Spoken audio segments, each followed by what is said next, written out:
তো দেখো বন্ধুরা, দুপুরবেলা খেতে বসে গেছি আর মেয়ে এদিকে আলু মাখা মাখছে। দেখো কি দিয়ে মাখছিস আলু মাখা? পেঁয়াজ, শুকনো লঙ্কা, নুন, তেল, কাঁচা তেল। আলু মাখা দিয়ে কি হবে? আলু মাখা দিয়ে আবার কি হবে? ভাত খাওয়া হবে। কি হবে? ডাল আছে।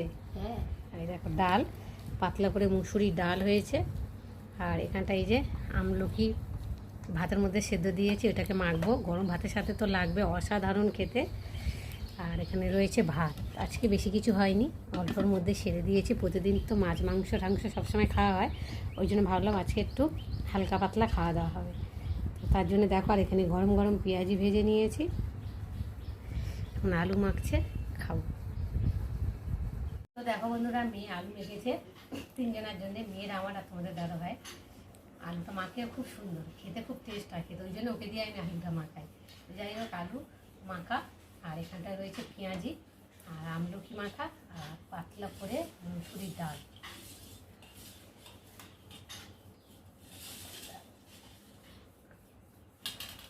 আগে আমলকি দিয়ে খেয়ে দেখি কেমন হয়েছে। আমলকি তো গরম ভাতের সাথে একদম জমে ক্ষীর।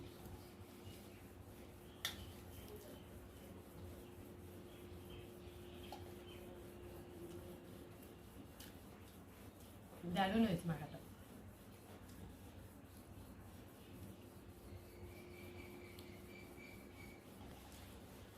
দারুণ।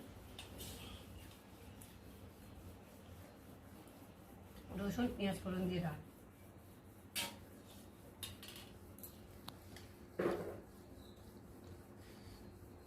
আলু ভাতেটা নিয়ে নিলাম আর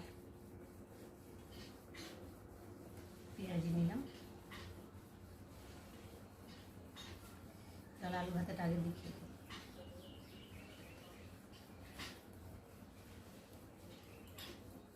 টেস্ট হয়েছে।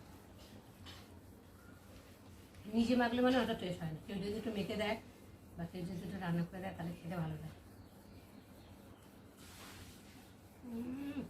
ডালের সাথে একদম